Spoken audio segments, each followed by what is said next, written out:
our step down conversation today. I want to make sure that we attend to that step down conversation. So let's get straight to the point. Moving on to the conversation that we have on the hot topic this evening: how Lakurawa members are terrorizing us. Sokoto residents are crying. They are terrorizing us, so come to our rescue. Sokoto residents cry out, and people are saying, wait, though, how did this now become like this? Now from play this, they enter players like this, because in fact they even said more. They even said that, oh, these people are not even letting them access their farms. They're not letting them pray. And we're wondering, how did it get to this level? Well, we'll get you into details of that conversation very soon. But let's go straight to Ondo State that would be having the governorship election next week, Saturday. Vote buying must stop, Abdul Salami tells politicians. And we'll go to other issues still in the news concerning Ondo State. As they signed their peace accord, candidates to accept results. Abdul Salami urged candidates to accept results of credible poll. I beg, as you see the results, just take them like that, no good court, no quarrel, no cause problem. I beg, all of them now, they don't sign peace accord today. Okay, we'll move on now. Stop evil predictions against Tinubu. Nigeria. Guru Maharaji wants primate Ayodele. Then we'll move on to other issues very quickly. So Trump makes first cabinet pick. Eyes Putin talks. So a lot of people are saying, wait.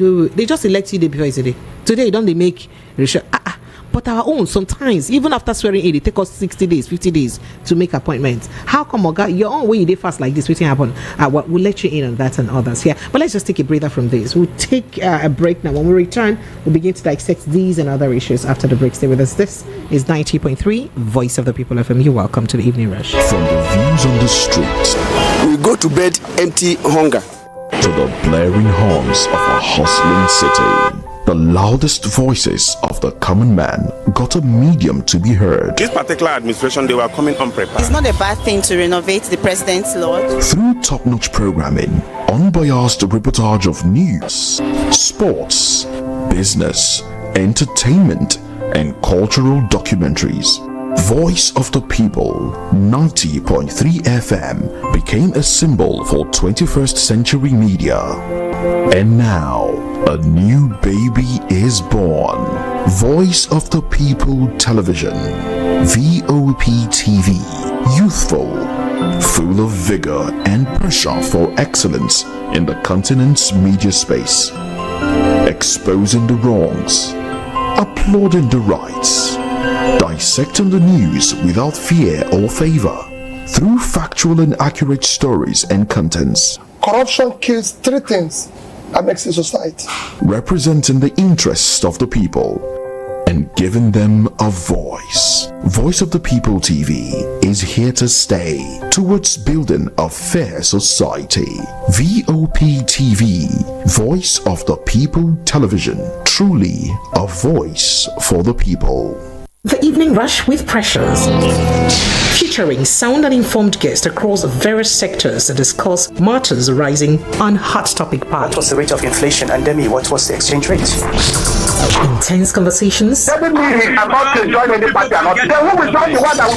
analysis. What is wrong with us 200 million people? We can't even give ourselves. We sometimes disagree. When we say our GDP is not an oil dominated, to agree. Like what's going on here? I saw that. On Hot Topic Pali, Monday to Friday, 6:15 p.m. to 9 p.m. 90.3 Voice of the People FM, Lagos. Now you have a voice.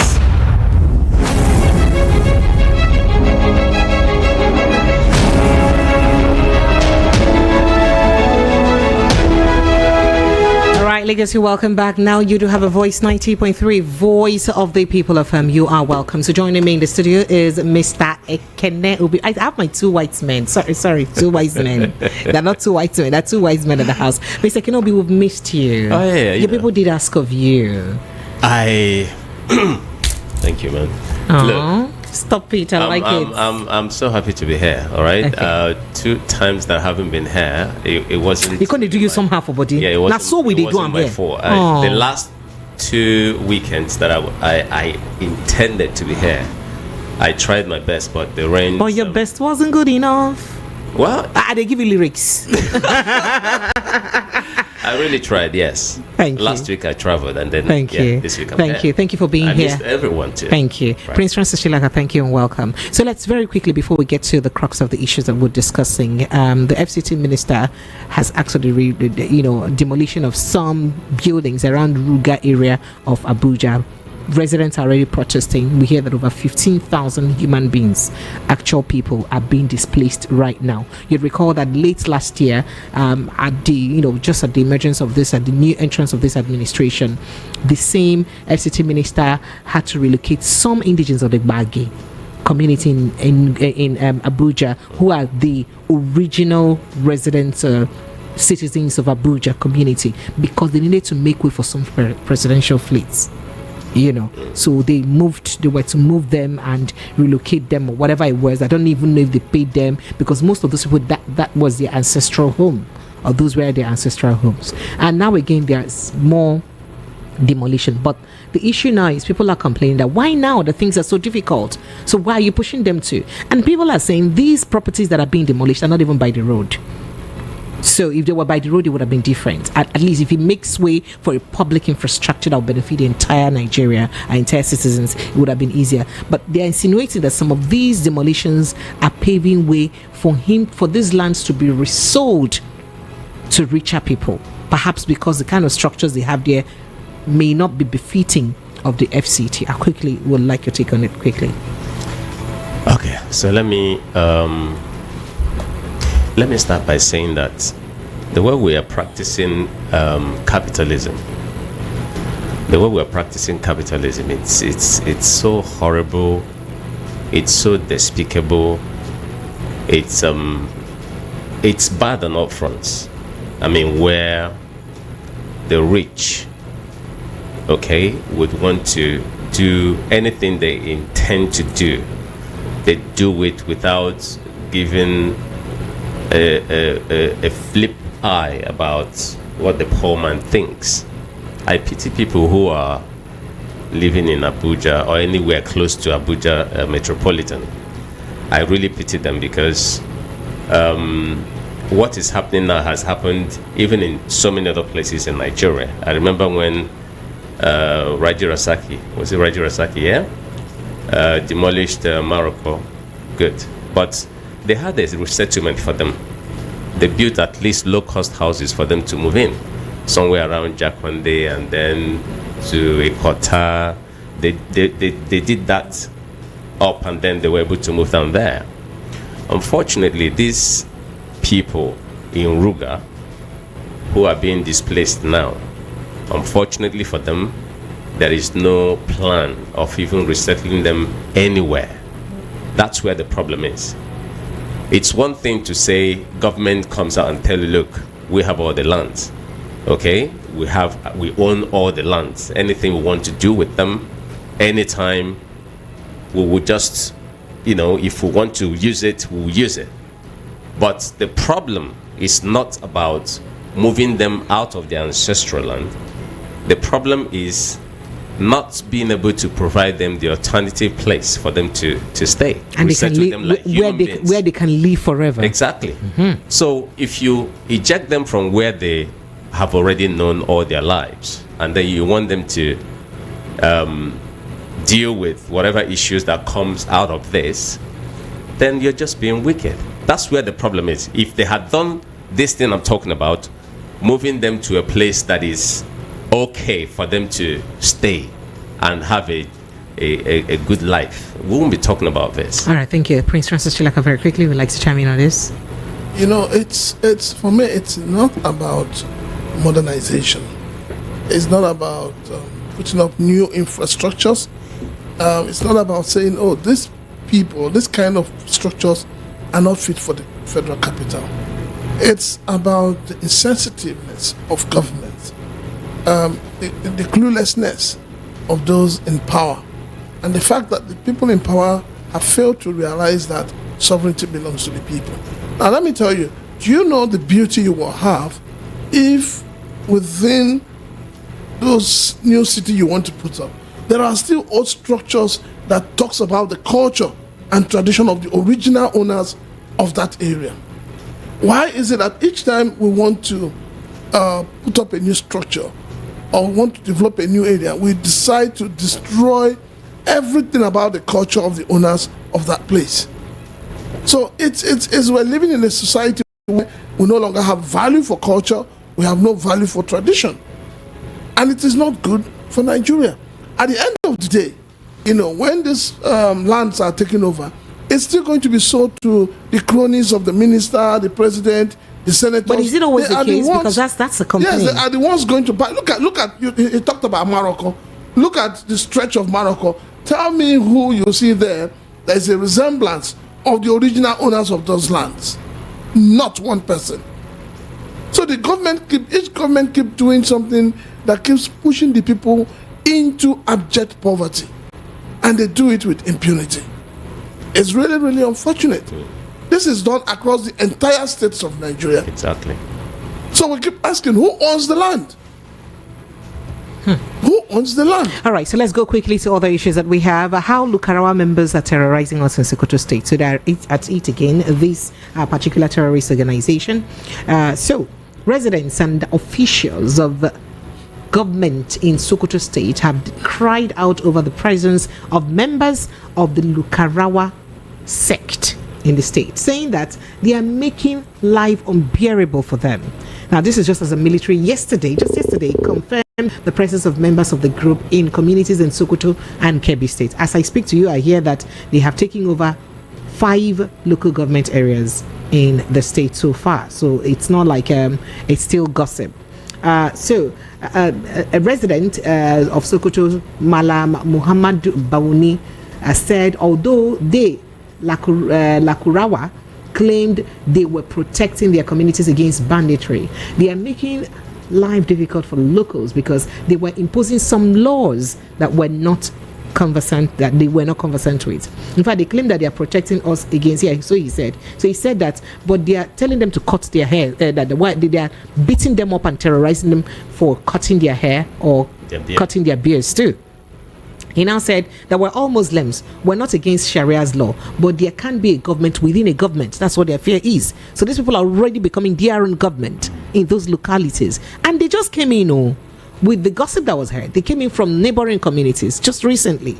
Now, and they're also imposing the law, that they are imposing the law is unacceptable because there is Sharia law that stipulates severe punishment for having beards or listening to music. Now, the worst part of it is that they have been introducing indoctrinating the locals, but they are not killing or kidnapping people yet for ransom, but rather they're kidnapping government officials. In fact, they said they kidnapped a medical doctor that works in one of the health centers recently, and they're and since they kidnapped this person, the person is nowhere to be found. There's no news about the person, so it looks like they are looking for people who are well to do. But is this not a disaster brewing?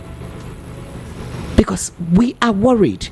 It started like this with bandits, small, gradually, till they have become a thing. Now this. Mr. Kenneth, please. Okay, good. So you see that the security situation in the north has taken a different kind of dimension. I think it's multi-layered and multifaceted in its own design. And it is so because when something happens in a state, what is a state? Let's even look at how when a country calls itself a state, it must have certain principles that governs it, and one is boundary. Okay, so you look at the land, you have borders. You look at the air, you have borders there. You look at the sea, you have borders. So either way, you try to protect the same state from air, from sea, from the land. Our land borders, as the case may be, had been pretty much porous, as in like, especially in the north. Whatever the reason is, I don't know. If you look at the stretch from, say, Katsina to Niger, It's almost like they're strolling in and out. Somebody can leave Katsina to Niger and come back in the evening. Let's say leave in the morning and return back in the evening or in the afternoon. And I remember, I think it was Buhari that said during his own time that his cousins and his whatever. No. That's what we're building railroad. So it looks like Nigeria is not serious as a country to have border with Niger. So we can't have a serious border just because your brothers and sisters are there. And that said, the level of this whole insecurity, because we have different sects now, different militias, different set organizations that we don't even know what their interests are, because our security agents and those are supposed to do either covert or open security checks and not even letting us into any form of information. Neither are they taking appropriate actions to whatever that is going on in the land, because what happens is one set come up and then another set come up. Before you know it, it multiplies and then you don't even know their names anymore. Now this one you just mentioned now is a new name amongst the preponderance of different security issues that we have. Now, how are we going to deal with them? You said they've taken over like five local governments. That's huge. And they are not hiding. That's even the worst part of it. What is our security agents doing? If they are not doing anything like they are not doing, what can we say about them? Because the problem is when these things continue to happen, like in a country like Nigeria, one will be wondering, why do we have a country? I mean, like, what is the need of Nigeria if her security agents cannot be able to investigate, bring whoever that is the head or who is propagating such idea to book? I don't know. But as we are now, I think we have more problems on our hands that we can never imagine. All right, Prince Francis Chilaka, you'd like to chime in on this quickly? Do you know why I'm laughing? I'm laughing because all of a sudden we're allowing non-state actors to wield so much power. We're allowing people who ordinarily shouldn't be talking to be talking. And that is why when your national security advisor came up with the wife of the president that they want to do prayers, and I was asking myself, in what way is prayer going to solve the issue of banditry? Because prayer is the key, sir. In what way is prayer going to solve the issue of hunger and poverty in the land? But the Bible says prayer. I also point to your Minister of Finance, who recently told us that he shared 25,000 naira to about 25 million households. Good. 25 million. Now, where did he get that database? What database is he working with? If we have this level of porosity within our borders, so who are those? Who are the beneficiaries? We're talking about insecurity in the north. Nobody is talking about the insecurity in the southeast. So we just have a country where non-state actors are carrying guns, destabilizing the people, harassing the people, killing the people, kidnapping the people, and yet the man who should be advising Mr. President, the man who is collecting salary as a national security advisor, is busy running around to organize prayers. Is it not shameful? Is it not a slap? Is it not a slap on the faces of the security architecture we have in this country? See, let me be very honest with you. Until this government is ready to deal with this issue of insecurity decisively, irrespective of who is involved, the idea of saying go and arrest should be thrown out. Fire for fire. Give them what they deserve. This is how it starts. This is how this whole menace of ESN, IPOP, they all started this way. They start by giving people confidence, by telling you that they are providing you security that the government cannot provide for you. And before you know it, they get your loyalty, and then they show the real color of who they are. Now, tomorrow the military will come out and tell you that, no, nobody has taken over any local government. Yet, there are a lot of Nigerians whose homes have been taken over, and they're living in IDP camps. Nobody's talking about it. Before you know it, this country, like I keep saying, is sitting on a keg of gunpowder. And the day it will explode, nobody will be spared. All right, so let's move on to other issues very quickly. Moving on to other issues, as elections in Ondo State are drawing, the date of the election is drawing close. Former military head of state, General Abdulsalami Abubakar, has urged politicians to end the practice of vote buying. But before we get to the vote buying, they all signed peace accord today. 17 political parties and their governorship candidates in Ondo State signed the peace accord ahead of the gubernatorial election set for next week Saturday. So the event, held in Akure, was organized by the National Peace Accord Committee. Of course, you know that it is chaired by or headed by General Abdulsalami Abubakar, and that's where exactly, and that was exactly the place he made the statement. So so he did say that he appealed to governorship candidates to accept the outcome of the result. As soon as the result are beg, we can accept them. We can need the argue result when on see them. It is not good that you argue results. Then he also did tell them that please try as much as possible to stop vote buying. It is not good to be buying votes, you politicians. Prince Francis Chilaka, I see you marking your time because you can't wait to chime in on this. This peace accord that we've been having before every election, what result would you say that it's yielded so far over the years? General Absalam Abubakar, with due respect to him, should stop deceiving Nigerians. He should go and sit down. Honestly speaking, you call this deceit? He should go and sit down. This is nothing but deceit. Every election period, he comes out to talk about peace accord that nobody obeys. Peace accord that he sits on, and he sees people being attacked, people being disenfranchised from casting their votes, people being attacked because they believe in one political party or they believe in one candidate, people being attacked because they come from a certain region in this country. Of what use has that peace accord been to Nigerians? It has been of no use at all. So let all these our former leaders who have no vision, who have no good intention for this country, let them go and sit down. If they cannot speak truth to power, they should go and sit down. We have a man who promised Nigerians, not only in Nigeria, the INEC chairman, he went abroad and promised Nigerians a new life in terms of electioning. He told us he was going to do electronic voting, he's going to do transfer of results and all of that. What at the end of the day, what did we get? Nothing. 300 and something billion was spent. Nobody has called into account for it.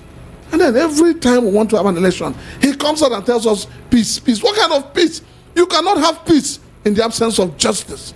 And that is my own agreement. You can never have peace in the absence of justice. So General Abu Salam should please go and find somewhere and sit down. All right, so Prince, Mr. Kenobi, before I call you Prince, yeah, you're a Prince, the Prince of the Most High. So, Mr. Kenobi, is there anything wrong with the former head of state, Abdulsalami Abubakar, asking that they stopped vote buying? But the statement alone, does it hold any waters, really? Well, if I were him, I would have been very tired. Because, I mean, it's one thing to be doing something repeatedly. A psychologist better defined madness as doing the same thing and expecting a different result. He has always done this. I don't know if it's an assignment given to him, maybe a contract, I don't know. But if you're doing something, you just say this thing every election cycle, okay? A few days to the election, you ask them to sign peace accord. What is the meaning of peace? And when you say accord, means we sign to uphold this. After signing it, what happens? So I think the strategy need to change, or they should just simply make a law around this whole electioneering campaign mess that they usually found themselves. Make a law that is so strong, empower the law enforcement agents to arrest whoever that violates, because election is not supposed to be do or die. We just witnessed the American election. Nobody, and I didn't see any police. I didn't see any ballot box anywhere. I didn't see any the type that we, parade here and practice here. You understand? So I feel that if I were Abdul Salami, I would have just, maybe throw in the towel or try to do it differently or not even do it at all, because he's doing the same thing over and over and then it's getting worse. Every election cycle, we keep recording more violence, more disruption. In fact, do you blame him? Do you blame him for that? So why doing it if it's already the culture of our electoral practice? If it's already a culture, then leave it like that, rather than coming to say sign peace accord and then nothing comes out of it. Like they will sign today, tomorrow war will start. The same thing that they signed for, they will begin to practice again. So it really doesn't make sense to me. It's almost sound like a broken record. It really doesn't make sense to me that he does this all the time and nothing good comes out of it. All right, so I think he just wants to be relevant. Maybe that is just what I think. Oh, yeah. You agree too? Yes. Because I haven't heard from him in a long time. He doesn't talk. Even when things are going bad, he doesn't talk. Yeah. When Nigerians, but he did say something recently where he said that the hardship is becoming much something like. When Nigerians were on the streets protesting against bad governance, even before that, he never said anything. When minors got arrested and charged to court for you call it, what do they call it, treason, felony, he didn't say anything. All the leaders in this country, all the leaders, without any exception, all the leaders in this country, it is time they hide their faces in shame. They sit back and they see things going wrong and they're not talking. And they think they're leaders. You should just meet them. They think they're former elders. President Olusegun Obasanjo has been talking too. He writes letters. He's very good at writing letters. He writes letters. He talks. Obasanjo is not part of. When we're talking of people, we're not talking of. Obasanjo is a different class. He's a man of honor, proven integrity. He's there. I have no problem with him. But you see, this rest of them, they call themselves former heads of state. They call themselves former president, former vice president. Jonathan is part of them too. They all just. Jonathan just talks when he feels, look at what's happening in Rivers State. I expect Jonathan to take a stand. I expect as a former president, he should be able to go to the current president and say, call Wike to order. Let them not turn Rivers State into what they're turning it. You think Wike will listen to him? No. Bola Tinubu should listen to him. They should listen to him. See, for me, look, all these people say they want to do prayer, they want to do peace. They're just wasting our time. They're not even telling us how much of our finance is going into it. Because they're not doing it for free. They are not doing it for free. No, just get tired. So please, you're doing the same thing. Let's go to something else. And then instead of getting better, it keeps getting worse. All right, so I'm not talking about peace accord now. One of the things he did request or appeal to is that they stopped vote buying. How will he say they should stop vote buying? It's not by appealing to people. There must be. It's appealing to their conscience. What conscience? Make laws. There is hunger in the land. There is poverty in the land. You understand me? The politicians know what they're doing. If you make laws, that will take care of that, and make sure that the law you make will be enforceable. Because I was going to ask the right way to curb vote buying. By law. By law. That's all. But is there no law against it? What is the law? Who gets arrested? People were arrested in Edo State election. People were arrested during the 2023 election. How many of them have been prosecuted? So that's the point. So it's not like we don't have laws. But we have laws that are not enforceable law. Let them enforce it. How many people have been prosecuted? So please, when all these people just come, you don't need to appeal to anybody. It's just like telling somebody who is stealing. Okay, stop stealing. Stop stealing. Come on. You're telling a kleptomaniac. Imagine. You're telling. Come on. Are we babies in this country? They have glutton for what they are doing. That is, they take pride in what they do, because there is nothing that can hold them to account. So if you have enforceable law, that will take care of all of these things that we're just repeating all the time. Why will it appeal to people when their interest? I mean, politics is it has the highest interest, and they can do anything, to get whatever it is that they want. I can look at the American election with all the brouhaha. Everybody said people casted their vote. There was no public holiday. Exactly. No restriction of movement. So what are we talking about? Before you know it now, they'll tell you cannot move from Lagos to Ondo, you cannot move from 5 a.m. to 6 p.m. Please, let's see. You know, we just have a failed system. That's what we have in Nigeria. All right, so let's go talking about that system now. Before we get to the system properly, but still part of the system, founder of One Love Family, Satguru Maharaji, has issued a stern warning, serious one, to Primate Elijah Ayodele of INRI, Evangelical Spiritual Church, to refrain from prophecies of doom against President Bola Ahmed Tinubu. Maharaji equally warned Ayodele against predicting the downfall of Nigeria. Maharaji said Ayodele's doom and disaster prophecies will not materialize. Coolly work. He urged Ayodele to learn from Primate Olabayo and TB Joshua and others whose negative predictions caught up with them. While reacting to Ayodele's statement that Tinubu's government has no solution to Nigeria's economic problems, Maharaji wondered how a man of God would be prophesying doom all the time. How can you be saying that the president's strategies does not have any solution? How can you say that? That's calling for disaster for your people. In fact, you also recall that Ayodele in a recent statement described Nigeria's economic state as hypertensive, saying Nigerians will continue to experience hardship until there is an economic reset, which he said the current government may not be able to carry out. Now, Maharaji, in his reaction to Ayodele's statement, said men of God in the Bible and Holy Quran are known to follow the God of peace, unity, love and happiness. According to him, Primate Ayodele's negative prophecies amount to treason. It's a treasonable felony. How can you always be saying things will not work, this will not work, that will not work? Is it a good thing that you're saying this about your country? So Maharaji said, quoting him now, even when such negative things are revealed to them about their nations or individuals, they pray against such occurrences, and anything to the contrary is deviant and ungodly, because when light comes, darkness disappears. So if you see such a vision, keep it to yourself and pray to God to answer you. He further says they ought to stand at sight as divine intervention. Through this and similar prophecies, Primate Ayodele tends to make people believe that he is a politician in Kasok. Mr. Kene, I see you nodding your head. You know, I feel very... this is one man of God coming for another man of God. Yeah, I'm happy. I'm happy. You are? First, I thought, when I heard that name, Guru Maharaji, right? Yes, please. Yeah, I just asked myself, is he still around? I didn't even know.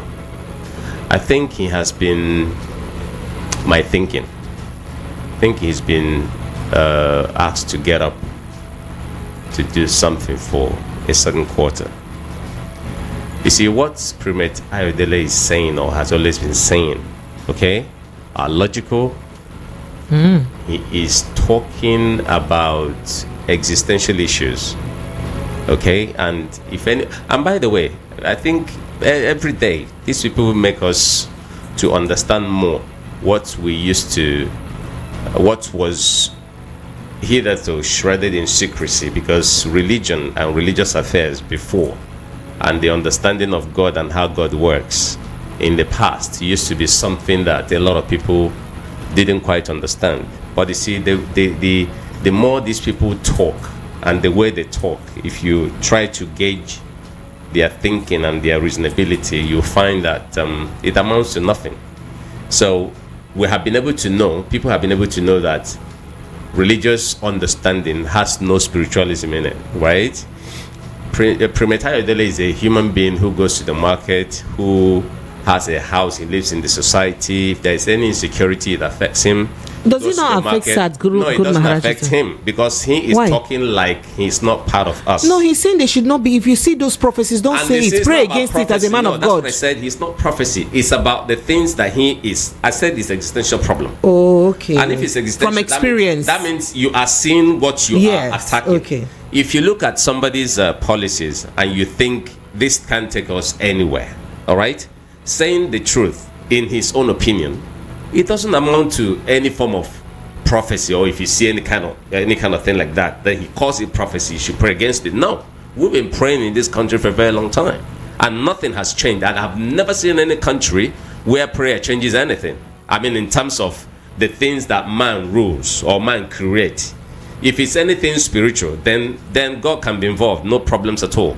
But if it is government and the way they practice it, you bring out a policy that is unfavorable to people, and then somebody talks about it, then you want to kill that person, or to say, oh, this person is against this. It's not about being against government or being against a particular president. It's about saying things the way they are, because politics determine our lives.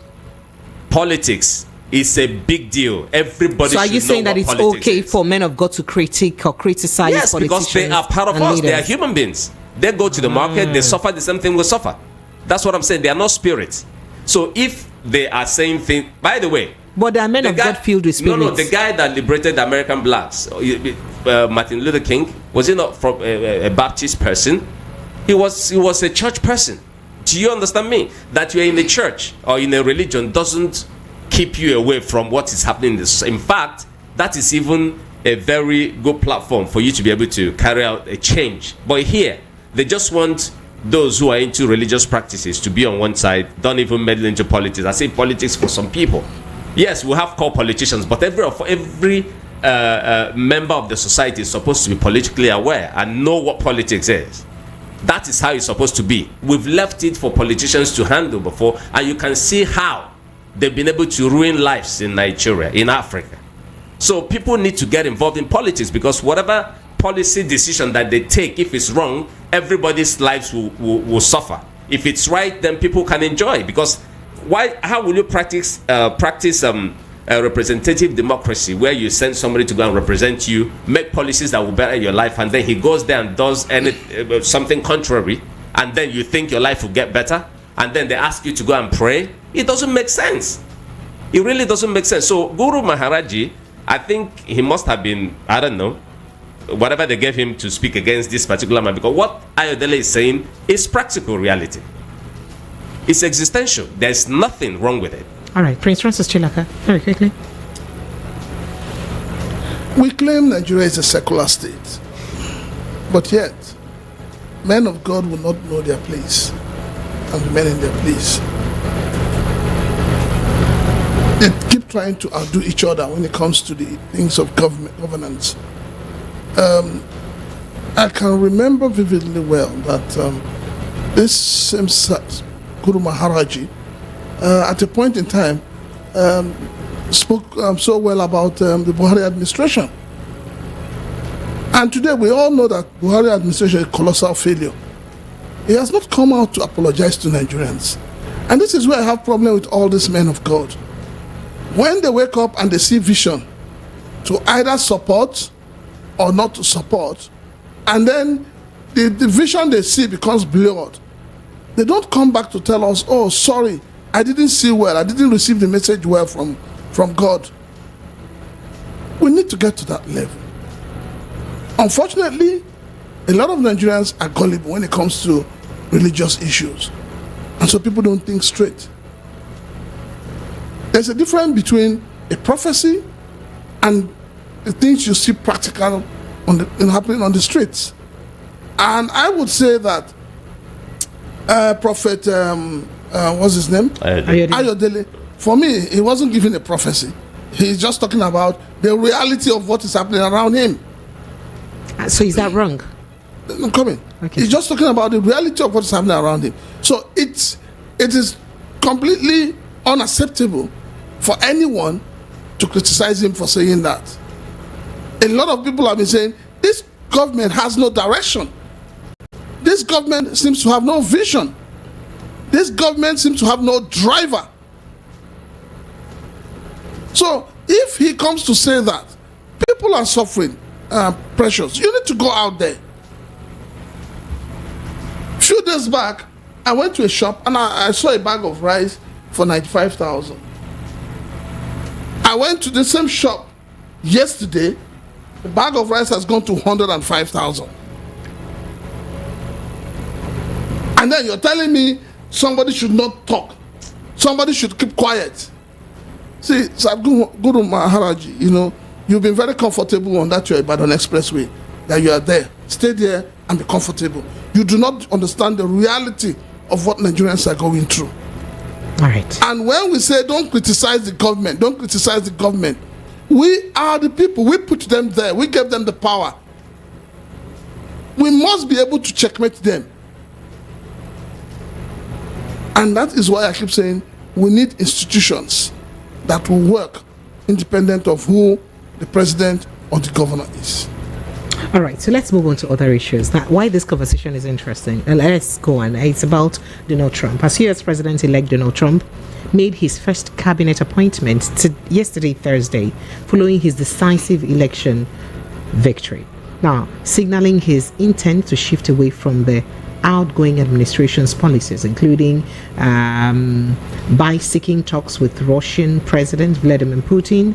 And Trump announced that his campaign manager, Cecilia Willis, would serve as his White House chief of staff. Now, Sister Wiles will be the first woman to hold the high-profile role and marks Trump's first official appointment to his incoming administration. Now, the reason why this is important, I thought is the news, is that election just was concluded 2 days ago, and today he's made his first appointment. This is unheard of. I don't want to say in Africa. If it does happen, it's very, minute. So this is the country we learned or took democracy from. What does this mean to governance that Africans are not getting right? Okay. So this is the United States. You're talking about America here. You're talking about serious countries, huh? Are we not serious? Yeah, no, we're not serious. Yeah. Whatever that is happening to us, Africa, Nigeria, okay, it's man-made. Man designed it that way. These guys go there in America, they go to serve. In Europe, they go to serve. Elsewhere, even in China, they go to serve the people.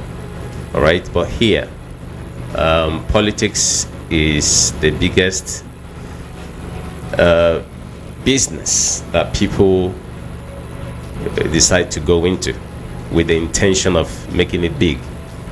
All right, and so when they win through a party, normally, even if the constitution states that you're supposed to appoint people within the first week of your winning that election, human beings that drive the constitution decide to do otherwise, and nothing will happen.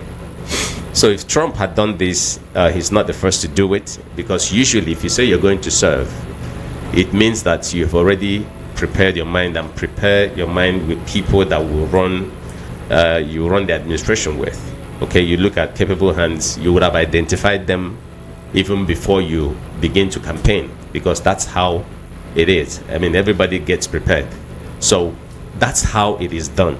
It's not the first time, it's the tradition. Unfortunately, here, it's the contrary. All right? Why? Because people don't allow constitution or the laws of the land to drive them.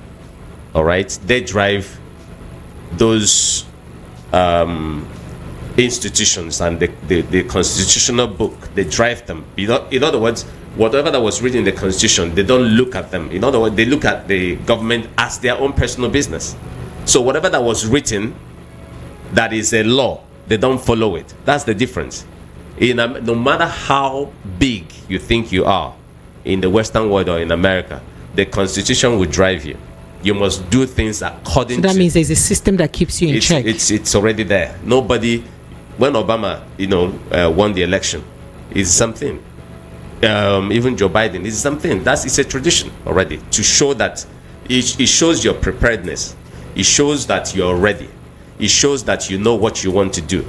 It shows that you have a strategy you want to follow. Okay? Because that's why you see that anyone that gets in, you see the effect of their strategy from the day one, because they know what they want to come to achieve. Okay? We don't do that here, not because we couldn't do it, but because it doesn't favor to do it, because people are not coming here to serve. They have made government their business. So when they come in, they'll first of all relax and then let people praise them for a while, and then, just do things the way they want it. And that's why we are very, very retrogressive as a country and as a continent. we're not moving anywhere, and they keep repeating this. It keep getting worse. Buhari took 6 months to be able to appoint ministers. Yeah, and even okay, go even ahead, at that, when it was like 4 months, 5 months, we were like, is he gonna bring angels to come and be the ministers? Yeah, and when people finally saw the list, like, why were you then wasting our time, man? If this were the people you wanted to, you would have done the stuff from the day one. So it's just all disappointment from and nobody, no country in Africa will move, especially Nigeria, will move on with this kind of attitude. All right, so Prince Francis Chilaka, just like you mentioned already, it took Buhari about 6 months to announce his cabinet. But for President Bola Ahmed Tinubu, I think 3 months counting before he also announced cabinet. And this was the president who told us that he will hit the ground running, that he's been preparing for about 30 years for this for this position, so he's ready. But Trump, that was perhaps not even sure whether he will win or not because of the way the election was going in the United States, hit the ground running. You know, even before he's swearing in that it's going to be in January. Yes. But he's already appointed cabinet. What does this mean? It boils down to lack of institution. Nigeria as a country, we do not have any working or workable institution. Anybody who is elected as a president comes, there's this mentality of the winner takes it all. And it's a very terrible mindset. The moment you're declared as a president, you go home, you just collect, INEC gives you the certificate that night. Or if INEC wants to do their normal thing, they announce you as president by 4 a.m. By 4:30 a.m. they give you your certificate. You go back to bed and you go and put it in your cupboard and you forget about it. You just turn yourself into a demigod because you expect everybody to come, to kneel, to beg for an appointment. So we do not have leaders in Nigeria. What we have are just rulers. We do not have people, the kind of people ruling Nigeria today are men without patriotism running through their veins. They are not prepared. They are not ready. It's a tea party. It's an Owambe thing. And that is why it will take a president who has not assembled a team on the day of his inauguration to tell you that subsidy is gone. It is because he is not prepared. Okay. So for me, we need to get things right in this country. And how do we start by getting it right?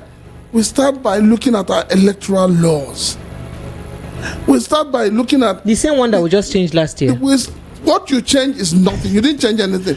And that is why I keep telling you that the 1999 obnoxious constitution, that document needs to go for a rebirth, for us to have a new Nigeria that reflects the kind of life you and I and our children yet unborn want to live. That document needs to go. And we need to begin to hold our leaders accountable and responsible. I'm sure you've seen the news flying all over the place. How a chairman got himself entangled in America. Yes. That is the kind of person that has been elected as a chairman. A local government chairman was arrested for relationship fraud. I mean, so you see, I'm Precious. Sir? The core problem we have is that most of the people we have in government today have questionable character. And until we purge ourselves of that, where we have the best of us ruling the rest of us, this country will not move forward. All right, so let me quickly play a soundbite from one of Donald Trump's speech very quickly, and I'd like us to react to this very quickly before we go straight to taking our calls. Take a listen. I hope I can get across to this. I was wishing I can. Unfortunately, I can't. So let me see if I have it now. I think I do. My system is acting up. Oops, unfortunately. All right. So I think one of the contents of what he said. The left-wing gender insanity being pushed on our children is an act of child abuse. On day one, I will revoke Joe Biden's cruel policies on so-called gender-affirming care ridiculous. A process that includes giving kids puberty blockers, mutating their physical appearance, and ultimately performing surgery on minor children. Can you believe this?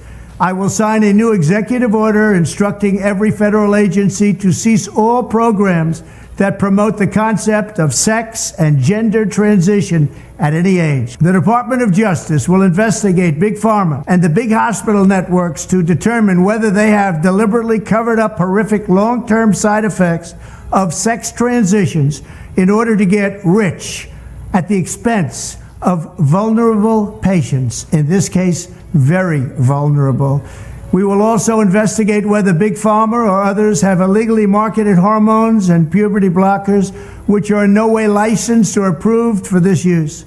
My Department of Education will inform states and school districts that if any teacher or school official suggests to a child that they could be trapped in the wrong body, they will be faced with severe consequences. I will ask Congress to pass a bill establishing that the only genders recognized by the United States government are male and female, and they are assigned at birth.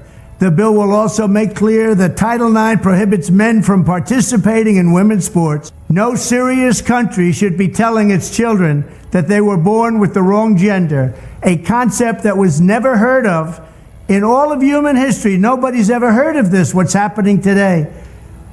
It was all when the radical left invented it just a few years ago.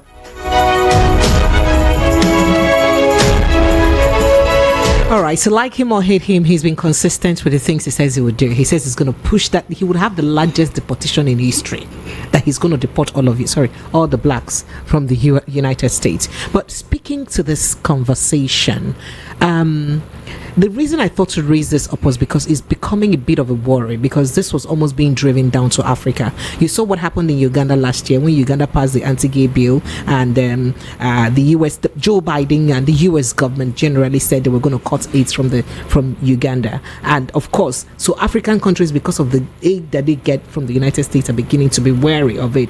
I don't know if I shared with you, Prince Francis Chidaka, of a friend's child who traveled to a Western country, UK, that was to get admission into the university, and the first question they asked her whilst they were trying to take her data, asked, "What sex are you?" She says female. Said, "But what sex do you like to be identified as?" She says female. See, and they asked her, "Are you forced? Are your parents forcing you to be a girl?"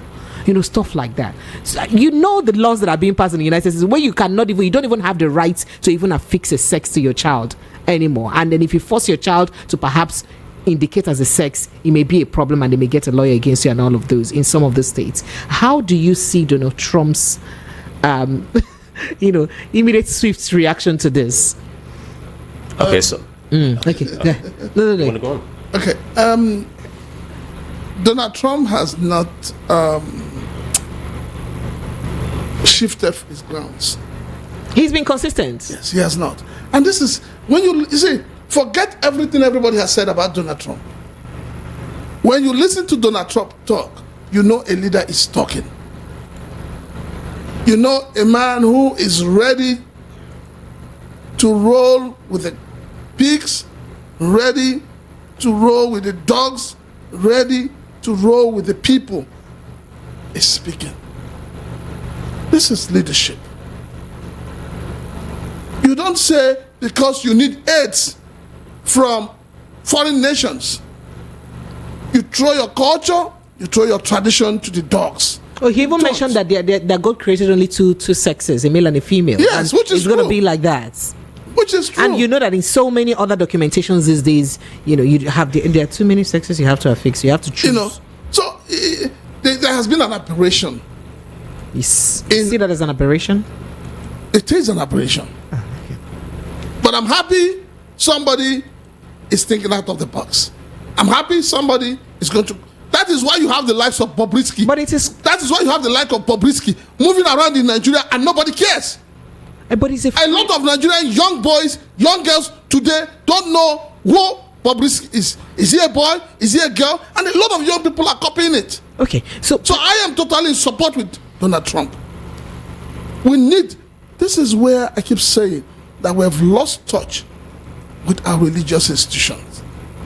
They should be in the forefront of preaching morality. But how many of them are doing it? How many? All right, so Mr. Kenel, be very quickly, as a parent, especially if you have your kids living in the Western world, how does this pose as a worry to you? Which I do. Oh, you do? So how does this affect you personally? Especially seeing that, I mean, one of which happened today was when it was revealed that, what we noticed that Elon Musk's son is a transgender, is a girl, and he said that this is what the radicals did. They killed my son. That is, they killed the son and turned him into a girl and stuff like that. So they are still white. So there are still people that live in that country that believe that this is perhaps that this doesn't go well with them. But one of the things Trump mentioned was the fact that he wants to be sure if there are big pharmaceutical companies that are gaining from the hormonal injections that are given to these children. Are they really producing this drug just to make money, to profit from it? Stuff like that. Do you think that there is some sort of side star? There's some sort of, backyard benefits to this? There's sinister approach to a whole lot of things going on. But let me come from two-pronged approach to this matter. All right. So you see that Donald Trump's first coming, his first coming. This is his second coming. He cancelled what Obama did with regards to sex transgendering and altering of sexes and stuff. And then when he left, Joe Biden came in and changed it. And now he's coming in to change it again. So at least for 4 years. My worry is this: whatever that is not permanent, then it worries me. I think parents should be able to do more. Do you think that may be the reason why the Republicans have about the majority right now in this election? In American politics, right? So you see that Republicans have their conservatives. Yes. They are traditional, if you like. Yes. Okay. And then anybody that is a Republican Party member must follow that ideology. If you are a Democrat, you're liberal. You have to be very liberal. You have to be free. You have to the fact that they are free is not because that's what they want to. They are following the party ideology. All right? Mm-hmm. Because you can't do otherwise. Now, it's clear. There is nobody that comes from Republican Party, right, that wouldn't speak of the same thing Donald Trump is speaking. The only difference is that Donald Trump is a bit more louder. Oh. Okay? In brash, speaking. No, louder. Okay. Picking those issues. Okay. Maybe for a campaign strategy, right? Like I said, this is his Do you think that worked for him for campaign strategy? Well, if it was, it worked for him to an extent, because we are listen, there's something in America or elsewhere, because homosexualism or transgenderism or anything around that space, it's not everybody that appreciates it. It's just that politicians anywhere in the world are selfish. All right. So in most cases they use demagogue, style of preaching to people what they already know. So do you not think that that's what Donald Trump did? Excuse me, especially considering that most of his friends, as people have already accused him, that some of his friends in high places are also gay. So do you not think that being gay, perhaps he may not really have a problem? Being gay is not a creation. No. Okay? Being gay, okay? Gayism has been there. It's like lesbianism. Okay. So it's different from the transgender issue. No. Okay. Transgender, exactly. Transgender issue is a recent thing. Being gay, man meeting man, woman meeting, it's been there. I mean, I grew up even right in my village seeing people that are gay, that were gay. Wow. I'm telling you, it's natural. It comes to some people as natural. Okay? But of course, there is a commercial side to everything. Those who were poor, in some cases, they were indoctrinated. But that's on the side. Now let's look at the fact that this thing he is addressing now, because it's not going to be permanent. That's where I'm having a problem. Then parents need to be. It's commonsensical where you need to now teach your child, because the children of today, they are more pressured through different social media, internet, and all of that. Okay? I mean, there are too many things to sway them. Then you have even the normal cartoons that children... in fact, okay? Disney even announced that they would ensure that about 90% of their content would, have... So there's a strategy to this, to be able to get them from young. But you see, what he's saying now, every parent should be able to do more. Like I said, I've got 3 kids, right? 2 girls and a boy. They're in America. And everybody understands what is going on. Do you understand? And they know what they want as well. So and then what we've been able to teach them. So parents need to be more involved in what they teach their own children. Okay? I'm not saying religion, because if you talk about even religion, in the religious houses, most of these things are even happening. In fact, the idea of putting males together, females together, we thought we were reasoning properly at that time, even in schools and everywhere. Created having more of these girls schools and boys schools and boys schools, or even like priesthood, what do you call that, seminary school, where you have them male. There was a time Reverend Fathers came to Nigeria. They lodged in Eko Hotel. The internet usage went 90% up. When they checked it, 80% of the usage was for porn. Oh wow! Who were using it? The same people that lodged in Eko Hotel. But I like to get something clear. How about if you as a parent, you've done your bit to help your whatever child, you decide. But the question is, if your child is abroad, as you said, and like their Pride Month, where they force your child must fly the rainbow, where you don't have the rights, and they indoctrinate children to participate in the Pride Month. See, I am living that parent thing you're talking about now. Okay. Nobody, if you're able to teach, most parents, male and that is father and mother, they are not usually involved in their children's lives.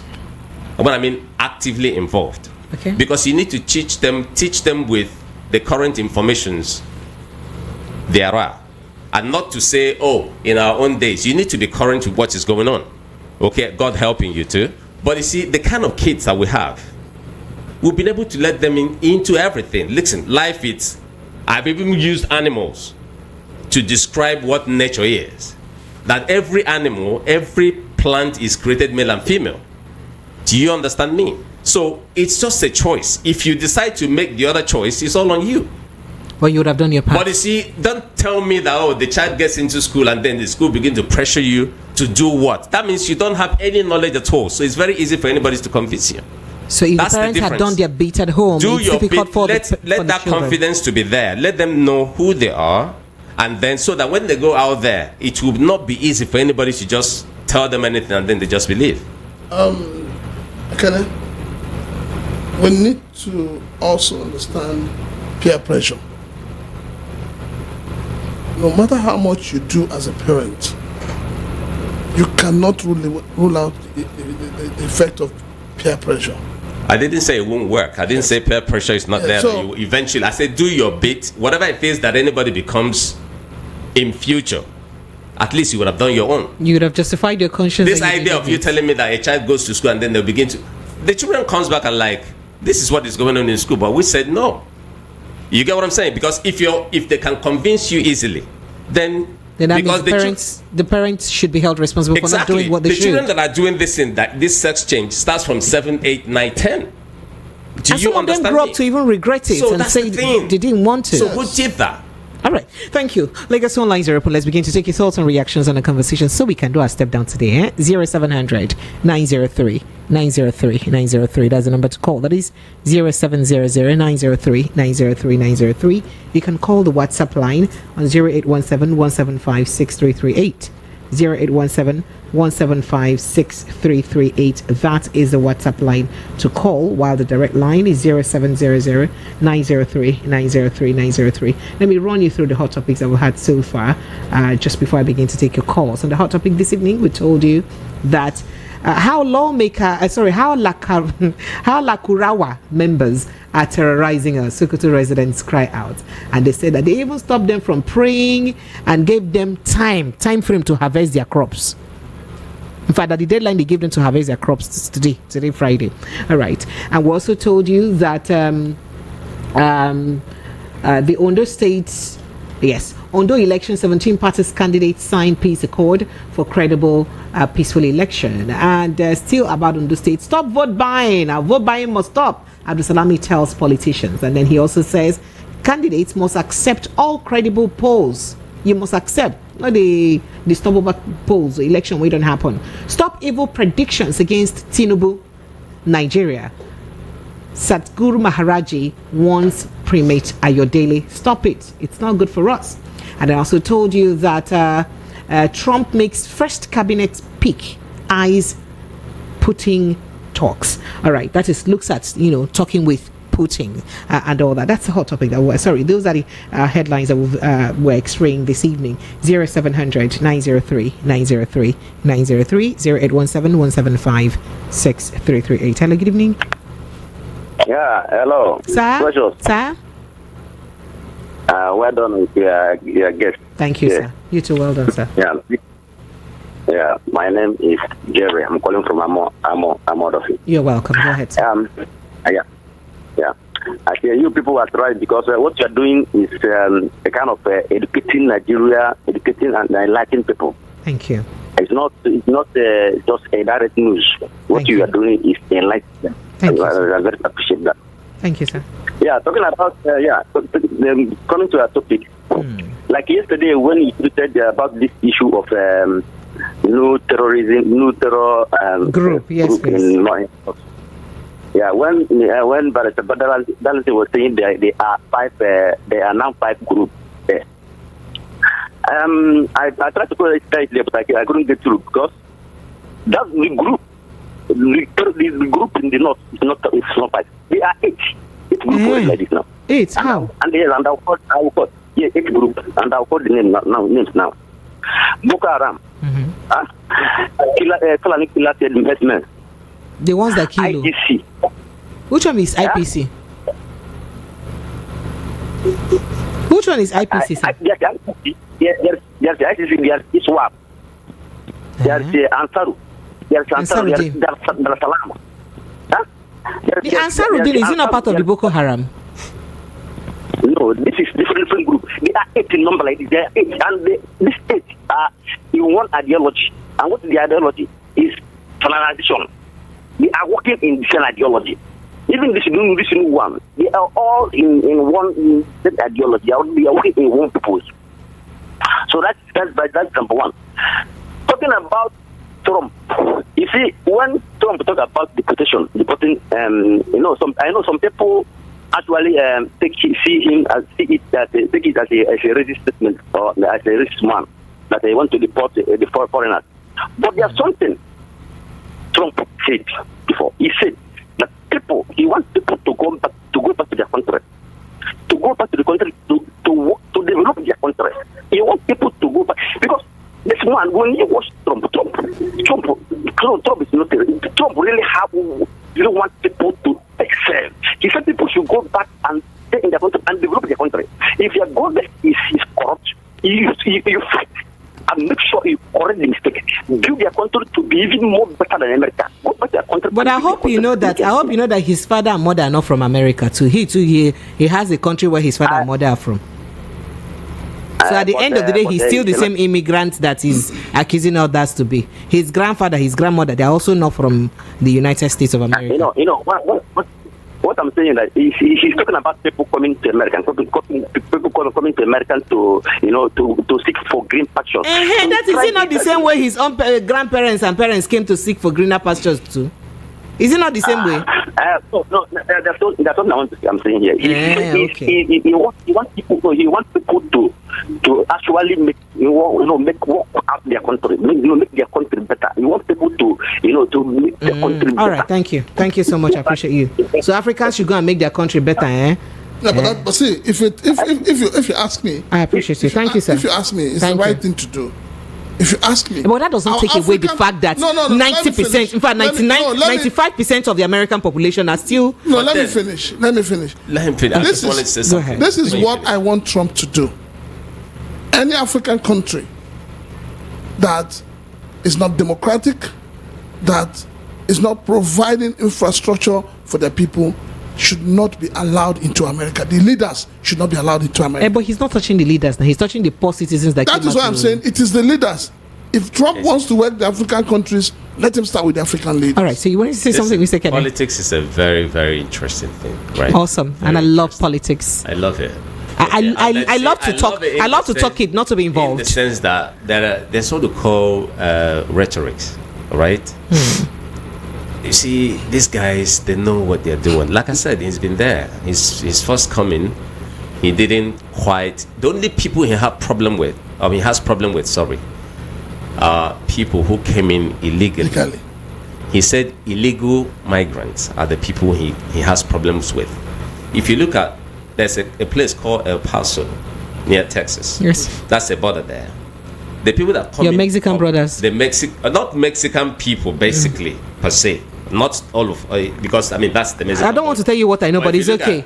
It's all the people from Colombia, from Venezuela, from Peru. Sorry, some Africans are also taking that route now. Guatemala and all of that. Okay? It's a route for everybody. In a day, they admit they process over 200 to 300 every day. That's a huge sum on a daily, right?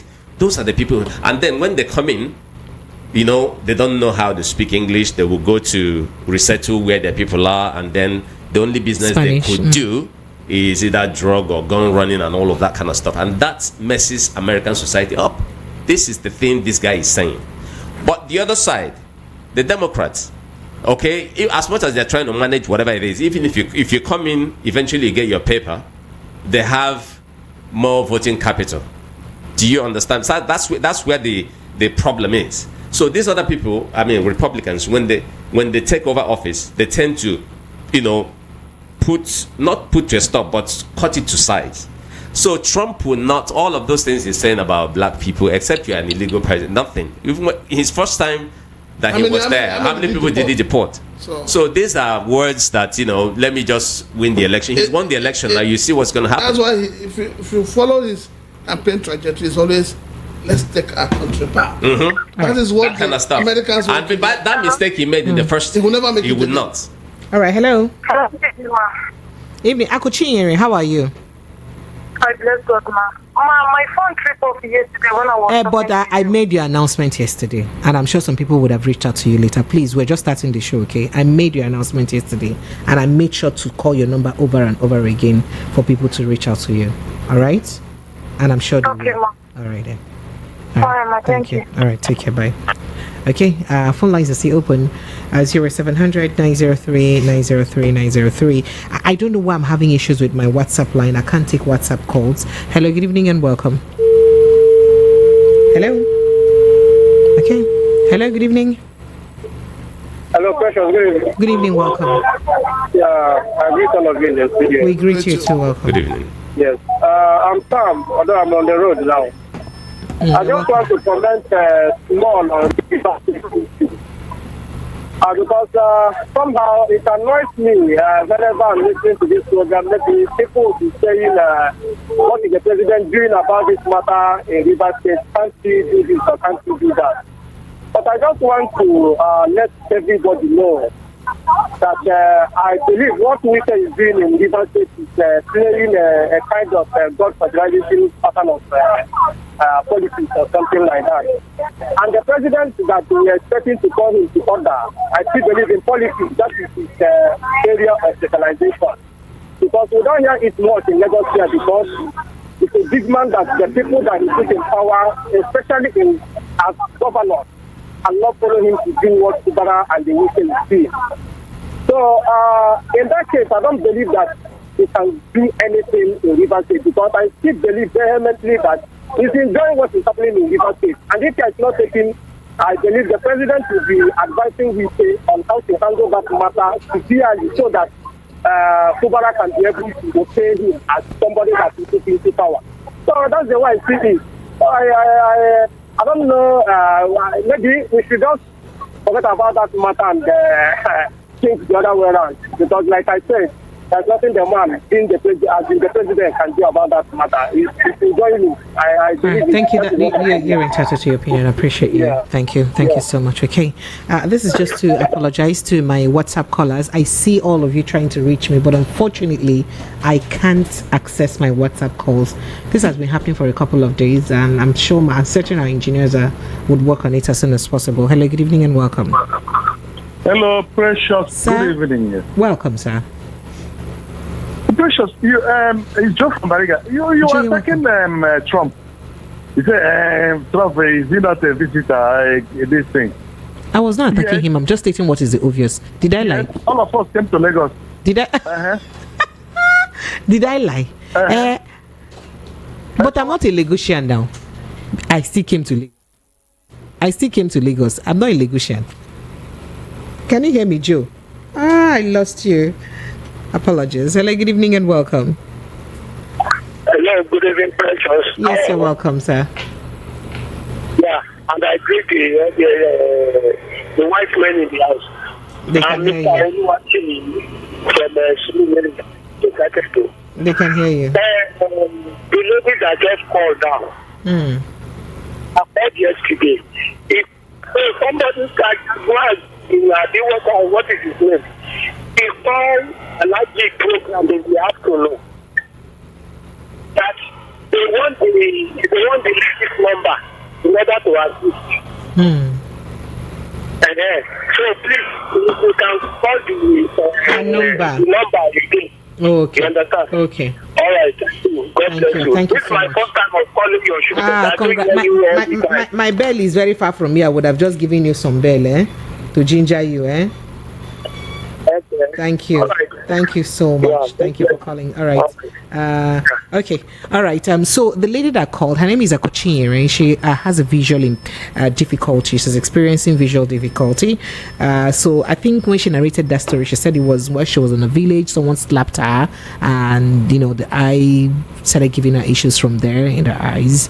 And as she speaks, she called in to say that the doctor has confirmed that one eye is shut, and the other one is close to being shut. It has cataracts, and she has very barely minimal vision in that eyes, and it may be shutting down at any time, so she needs to go for an urgent surgery and she needs help. So if you'd like to reach out to her name is Akochinyere.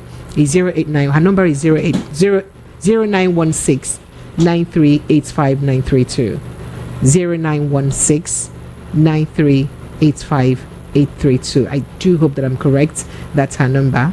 I said so. 0916 9385962. That's her number. Please try as much as you can to reach out to her, and God bless you as you do. Hello, good evening and welcome. Hello, are you there? All right. Hello, good evening. Okay, my village people, let me just go and read your WhatsApp messages. It looks like people have started your work in action.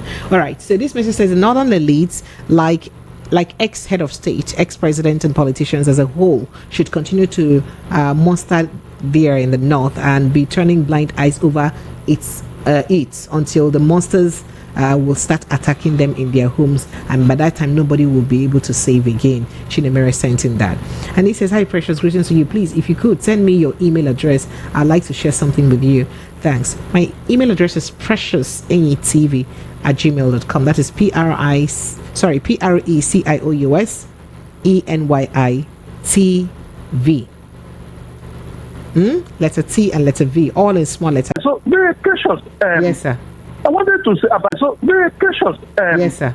I wanted to say about this terrorist. I've been talking about it. When we are young, remember when we are young, I was in this Lagos. I grew up in Lagos here, and I see how military, paramilitary, the forces, the police, how they work, the DSS, how they work. They work so powerfully. If they say go and arrest somebody today, they will get that person arrested. DSS. But these days, in the communities where these terrorists sprang up, what happened? Are we not posting our paramilitary there in these communities or in this local government? What is actually happening? How did all these terrorists sprang up? How manage? Are we not having the posted in all these communities and local government again? What is actually happening? Nigeria is going down the drain every day. It's not going down the drain, no. It's not going down the drain, okay? What is actually happening? Mr. President of Nigeria, you just came in. You are not monitoring everything. You don't even think about how these things are coming up. You don't even know what to bridge it. You said you have to spread our money carelessly. You don't want to know. Oh, Mr. President, think wise, come back, right, thank you. Thank you, Joe. Thank you. You've made your points. Thank you so much. Thank you so much. How can you arrest bandits and terrorists? Hello, Precious. When up to now you have not been able to arrest Yapelo. Hi, sir. How are you? I'm fine, thank you. President Chilaka. I'm here, sir. I greet you. I greet you, man. Another gentleman there. Mr. Kenobi, that's his name. Mr. Kene, God bless you, my sister. Hello. Yesterday I called in. I said when Nigeria had the elections, France was here, America was here, London, England, or UK. Everybody were here. Now, can you see the president of America? He has not resumed office. He has started appointing, offices.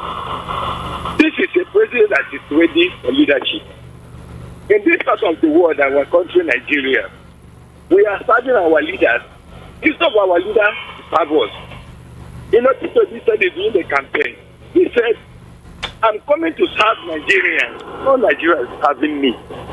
That is a job that I want to take. Our president told us that he's not blocked that I can in there. That he's ready for the work. Man, the block is there. He cannot carry block. I am sorry. Please. This is not the way to run this country. And the issue of all this Boko Haram and all this, is it Lakurawa or whatever that is in the north? What is the president doing?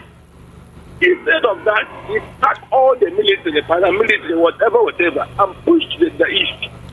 In his phone, you see police, you see army, you see, what do you call it? I'm telling you, you will be fat. I traveled down the east. The army man asked me that, who am I? I said, I'm a Nigerian. He said, from where? I'm from this state. I'm from Anambra State. So, he looked at me. When I want to move, he just used his gun and hit my car. I want to come down. My wife said, please, my husband, let's go. I drove away in anger, and that has been falling in my heart. For what purpose? There's no war in the east. But they pack all the soldiers and everything back that the east. Why they are killing and taking over Nigerian territory? Thank you so much. You've spoken so well. Thank you. I appreciate it. Thank you, sir. Hello, good evening. Hello, good evening, and welcome. Good evening, Mr. Naka and the other guests. I listen totally. We greet you. That's lovely. And our ICC spoke lady. No, that's not. That's Fagba. Okay, enjoying government, right? Dayo, you too, you're enjoying your government, I mean. Hello? I can hear you. I hope you too, you're enjoying your government. Now, if you look back at the speech. So your voice, your sound is not clear. Dayo, your sound is not clear. Dayo, your sound is not clear. Where you are, your sound is not clear. So try and call us back, And I did not stop you because of anything before you come for me.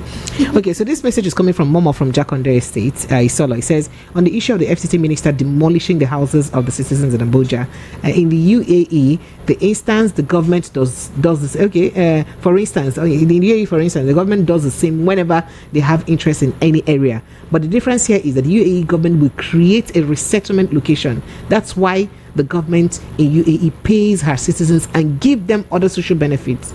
On the issue of the new terrorist group, until the federal government starts taking decisive measures against enough, insecurity will continue to flourish. Nobody talks and make government no put the face of the country, make it fine. But what will you do to the people who own the land? Just like you've answered your question too.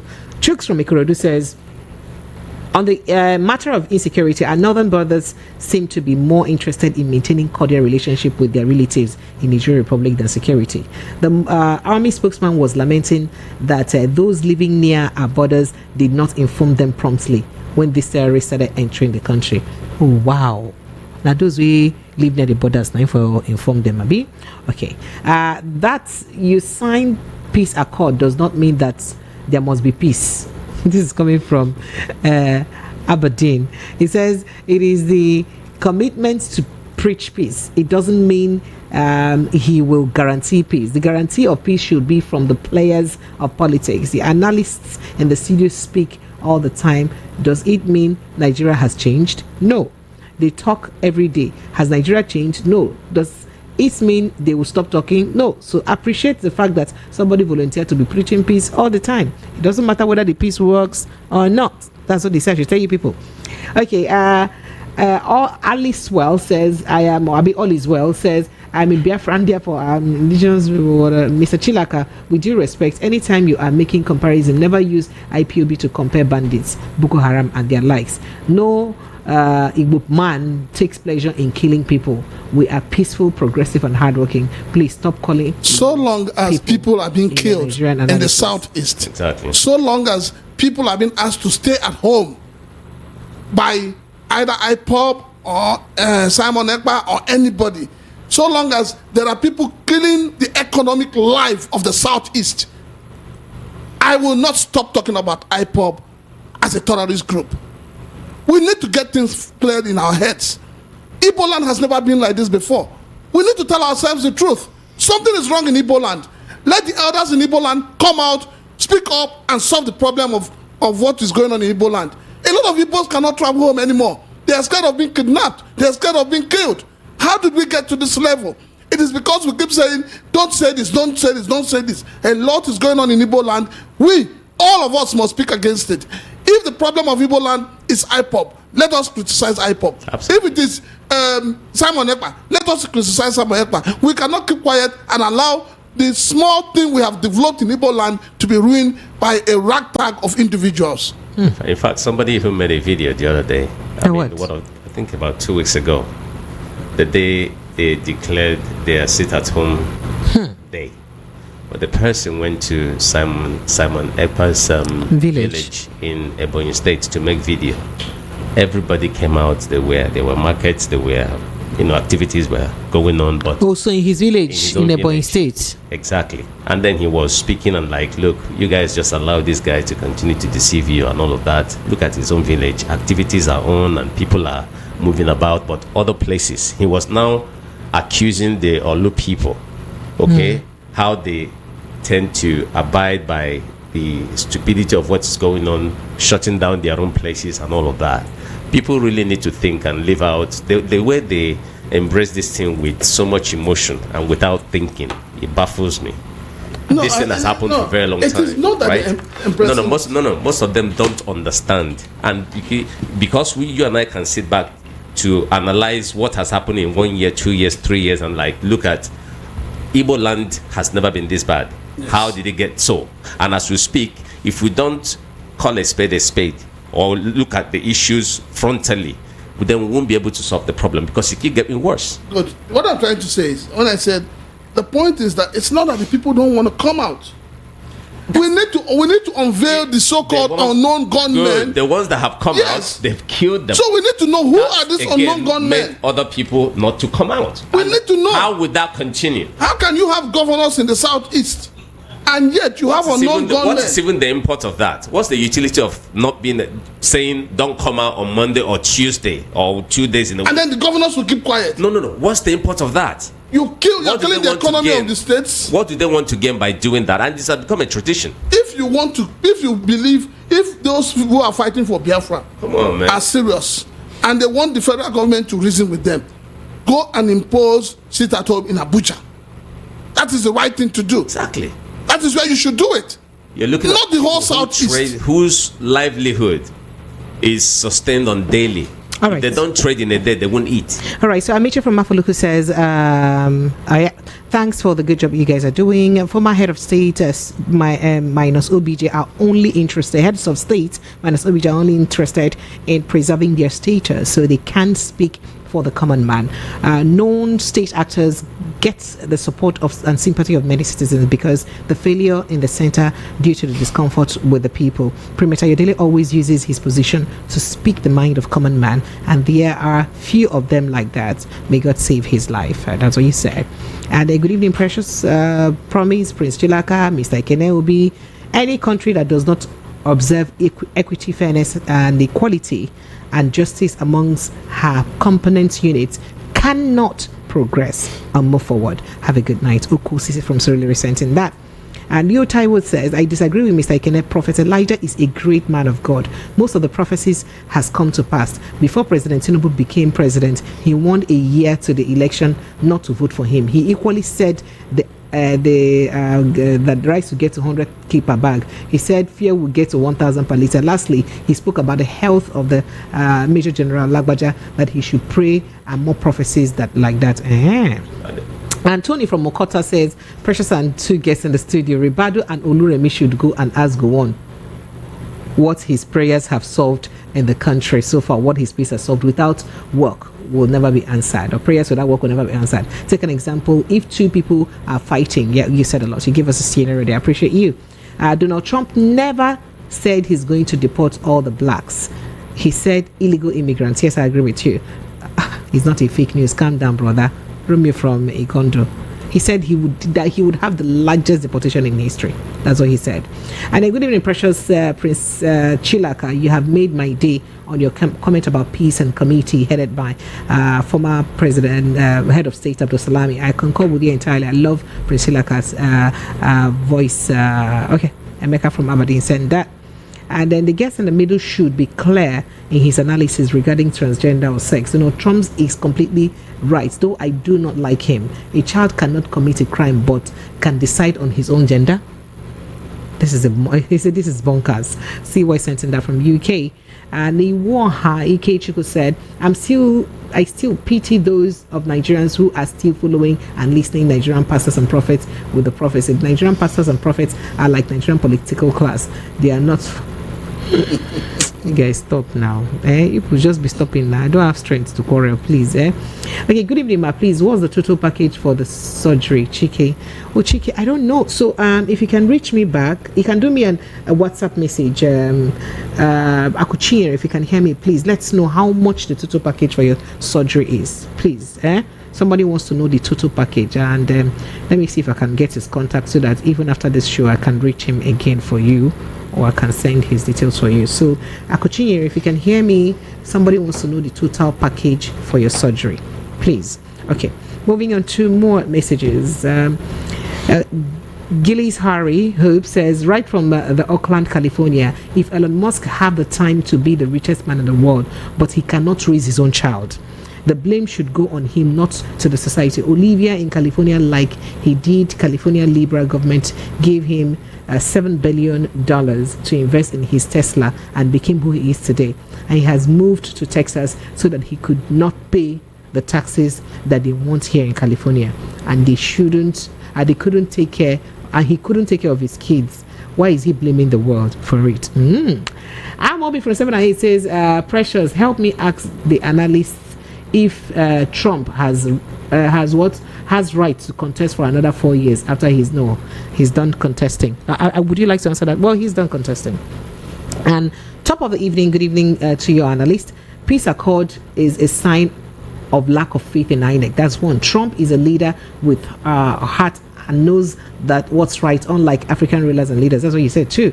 And 3, on security, Tinubu should stop playing politics and religion. Prince Yvonne Veze from Kato sent in that. Good evening. Okay, Ondo State Guba election, please deploy 22,000 police officers. 34,000. 22,000 was what they mentioned yesterday. 34,000. Oh, they've increased it again. Oh, wow. I'll have to check that out. And he said, please, officers, it will not change anything. And Abdul Salami should go and sit. Okay. And he said, tell Prince that Evangelist Ebuka Obi is consistently preaching morality. Please call Akuchinyeri's number again. Okay.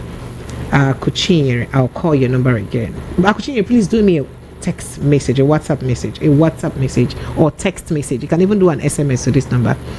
Okay, please, Madam Precious, this is my account number. Akuchinyeri, okay. So her number is 0916 938 5932. 0916 938 5932. And she also sent her bank details. It's 2281697797. That's her bank details. Her account number is 2281697797 UBA. 2281697797. And Akuchinya, if you can respond to this message, what's the total amount for your surgery? Someone wants to know. Her number again is 0916-938-5932. Okay.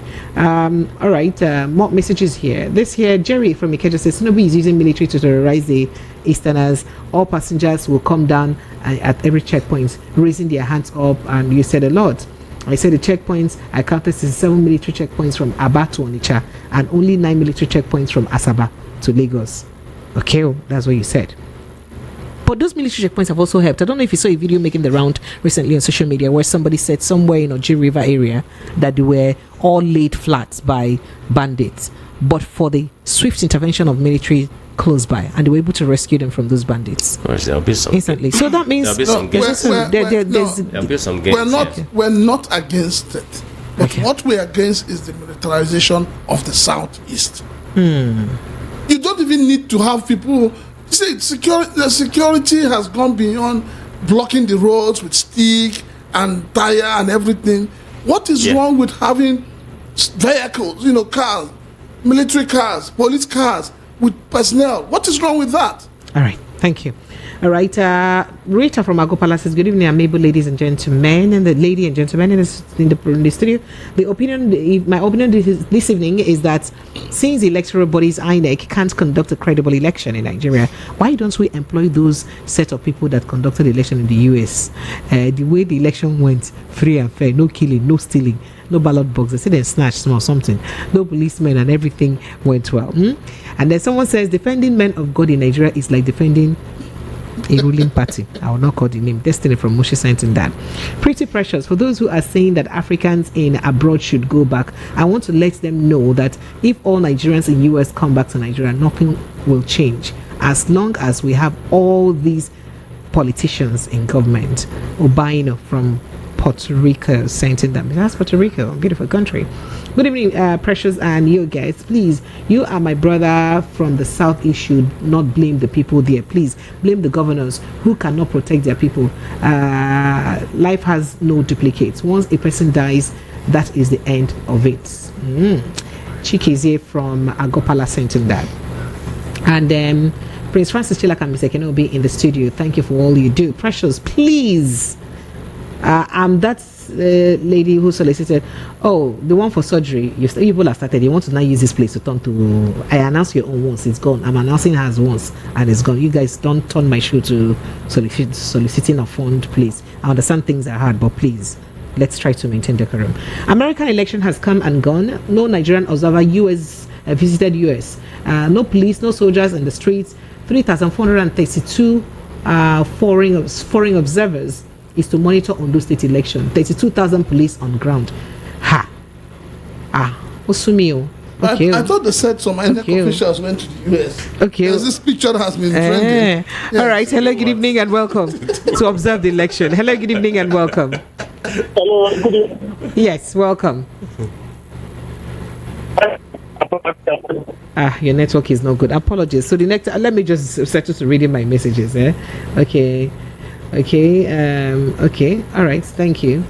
All right, Precious, I should read your message. He said, congratulations to Donald Trump. You can see election in Kenya, Liberia, Senegal, South Africa, UK, and America was free and fair and credible. There was no vote buying. You don't say another thing. Agboro intimidation, snatching of ballot was technical glitch, no cash and carry. That side now no go read.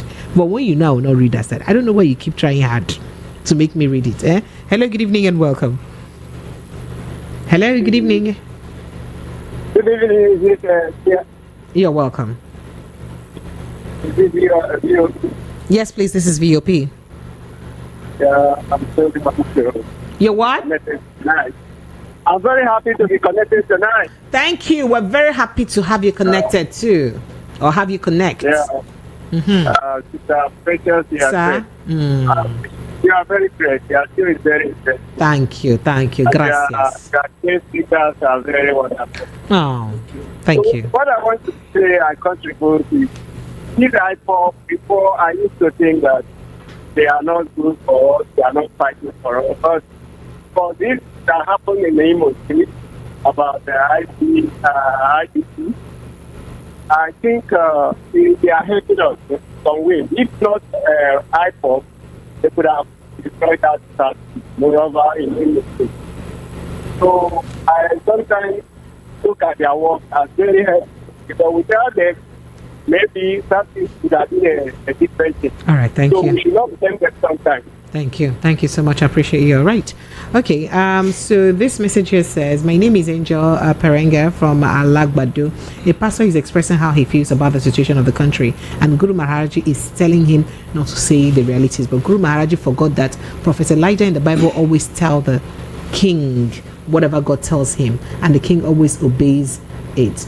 Trump is a great leader who knows the right thing to do, and I'm sure he will. And I don't praise him now. When he enter now, I go begin here, people are praising him now. Please, when we're going to hear news, good news from Nigeria, our national grid is nothing to write home about. Please, we need to know how much is the surgery and how much he has realized, and the hospital, well, we can contribute accordingly. So Akuchinyere, you can furnish me with all of these details. People want to know, right? Please do that as soon as possible, because this may be the last time I would have to talk about this.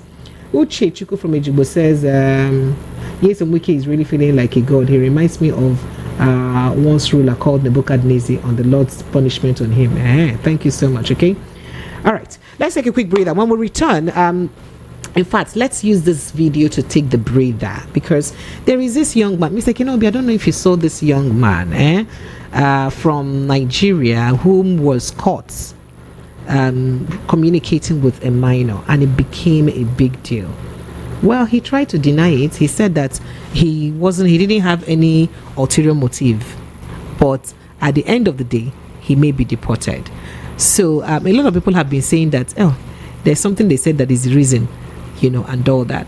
But I want us to talk about that after the break. We'll get back.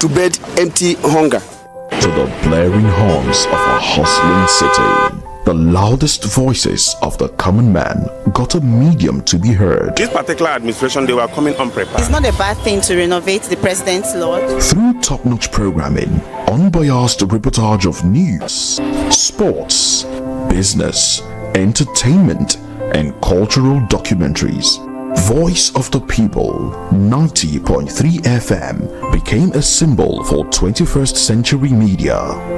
And now, a new baby is born.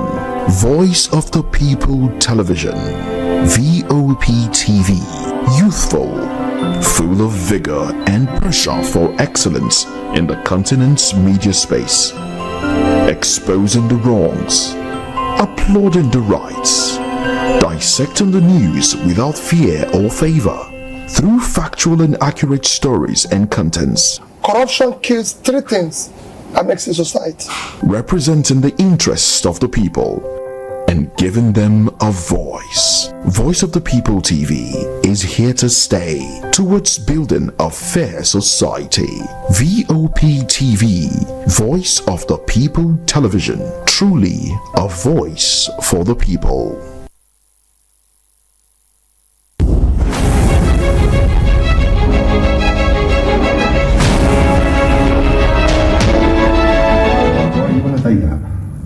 I was just there just to maybe to calm myself, maybe when I'm little bit. You've got a wife and child in there. Yeah, why you want to take that? No, I was just there just to maybe to calm myself, maybe when I'm little bit, maybe if I'm bored, just to chat. That's all. Nothing else. Nothing else. Exactly. So you weren't asking this child for indecent pictures. You weren't asking her to send you pictures with no. I'm married for that. I did that for her to stop chatting me. You asked her. I want to be sure that she is a child or not. Okay. So I want to know whether the person that is selling a pigs is a child or not. I don't deal with minor. Is this the only child that you're talking to? I don't think so. You've been asking her Yes. to send you pictures of her Yes. with no clothes on. That's why I said You weren't just asking her. yeah. You were a bit of a bully. I'm sending it for her to Precious. chat to me. I don't know it. So why did you ask her to be your Hello, Precious. You asked her to be your girlfriend. So no, I Hello, You were Precious. telling her that you were going to take care of her. Precious always put me on hold. Hello, good evening and welcome. Is that Mr. La from Chicago? So apologies. So your call interrupted a video that I was playing, but let me let you talk, Mr. La. You're welcome. Hello, can you hear me? Yes. Are you on step down yet? Yes, I am on step down. Because I listened to you on my phone, the same phone I used to call you. What I wanted to say is not about step down. Maybe I should let you go. Thank you, sir. Apologies. Thank you, sir. Yeah, no problem. It's okay. Bye, sir. All right, bye-bye. So why are you sitting there tapping away on your phone? All right, so bottom line, this young Nigerian man was caught chatting with a minor that he met in a dating app, and he said, and the girl is 14 years old. He said he never knew the girl was 14 years old in one breath. And the other breath, he now says, because he knew she was 14 years old, and he just told her, send your pictures, perhaps nudes. He wanted to see if she would send it so that he'd tell her, don't do it again. Stuff like that. And he's he's a married man with two children in the UK.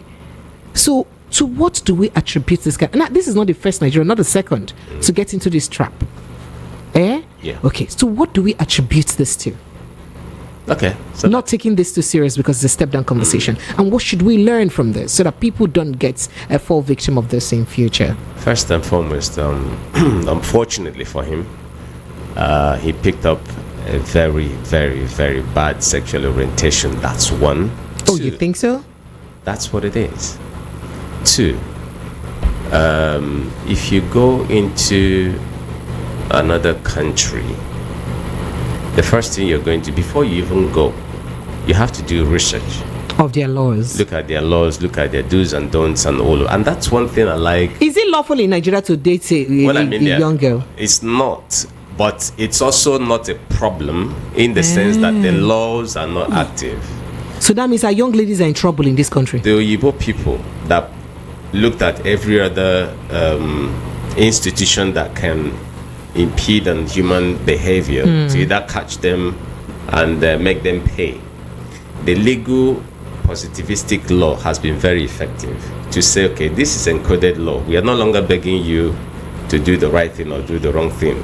Learn to do the right thing. If you don't do the right thing, that's your punishment. And then whatever they encode every bad behavior, okay, every bad act to say if you do this X, this is a punishment. Good. So that means we've not done enough. We've not even started. This guy left Nigeria where things he's on student visa. People behave anyhow. He didn't even think about that. He felt okay. So I'm in the UK now.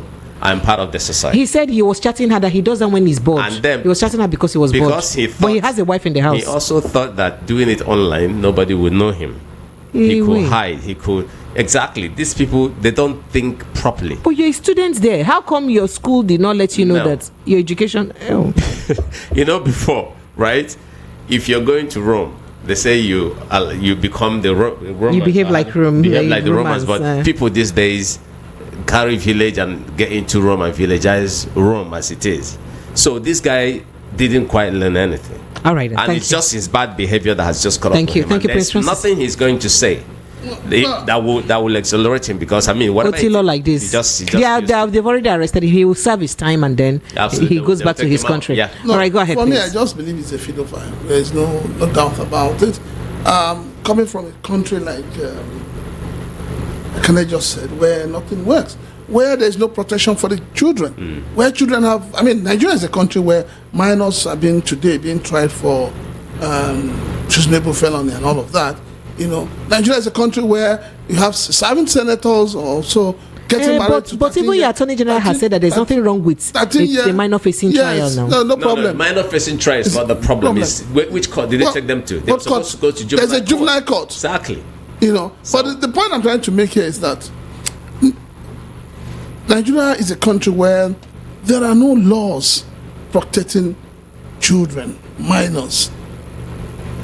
If a senator can actually marry a 13-year-old, and on the other hand, you're saying that a 16-year-old cannot enter the university, what are we talking about? Even though it has been repealed by the new minister. So there's so much wrong. All I know is that this young man went with the mindset that, oh, typical Nigeria, nothing works, you know, and all of that. He knows what he's doing. It's not like, because I remember from what you played, they asked him, is that the only minor you're chatting with? And he didn't say no. So he knows he's a minor. All right, thank you. Thank you so much. Hello, good evening and welcome. Precious. Sir, I'm glad that somebody picked my call. Welcome. Precious, this is Joval. How are you? Joval, you're welcome. Go ahead very quickly. Joval, step down. You're welcome. Joval, is it true that in here used to put people in trouble? And he's bored. When you people are bored, do you just chat and, does boredom make you chat randomly? Does who chat? Make people chat randomly. I didn't say you. Okay, no. Okay, go ahead. Let me say hi to Mr. Kenobi first of all. And, I know you missed him. Heard from him for a long time. Missed him. I missed him, Mr. Kenobi. In fact, Mr. Kenobi is so important to me, and the Prince, they are so important to me this evening than all those news I'm hearing from Precious. They're very much more important to me. So I am insignificant. Promise at the back. That cause they give people. I am an insignificant factor. It's okay, go ahead. In fact, all those news, I'm not interested in them. Mr. Come on, be going. Go. Let me pick my call. Ajali. Bye. Thank you, Joval. Thank you, Joval. Thank you. I appreciate you. Let me run along. I have callers waiting for me. Hello, good evening and welcome. Hello, are you there? Good evening. Good evening. Yes, please. Welcome. What's your name, sir? Good evening, sir. Welcome. You're welcome. Good evening. You're welcome. Mr. Chinaka, I'm greeting. I greet you. And my brother there, I greet everyone of you. Welcome. Yes, I'm Richard by name, promotion. Okay, you're welcome. I've been your fan, Chinaka, and really I love your program. But I just called because of what you said about IPOP. Oh, we have passed that level. I'm annoyed. I'm not happy. We have passed that level. Oga, don't worry. We're on a step down conversation now. Forget about that one. Sorry. Event has overtaken it. Forgive me. All right. So let me go quickly to what what's her name now? Akuchinyere sent. She said her total amount is 2 million naira for the surgery. Total amount for the surgery is 2 million naira. That's what she's been requested to pay. And again, her phone number is 0916 938 5932 0916 938 5932. This is the last day I'm going to handle this, so please kindly help her. 09 if you're led 0913 938 5932, and her account number is 2281697797 2281697797 UBA. Hello, good evening and welcome.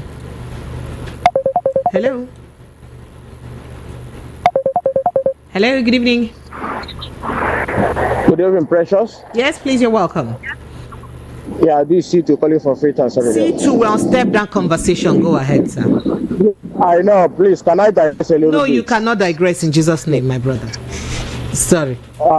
In Jesus' name, yes, so I have to call Jesus' name. Because there's some certain things Prince said, sorry. Let's just go on to another conversation, because I know you want to, you people will not keep me in this place. Why are you like this? Hello, good evening and welcome. Hello. What is it? See, my village people, I go here, village people attack me. I come back here, another matter altogether. All right, I appreciate you guys for your thoughts and reactions. Let me quickly go to YouTube and take some reactions from YouTube before I run along. Hello, good evening and welcome. Are you there?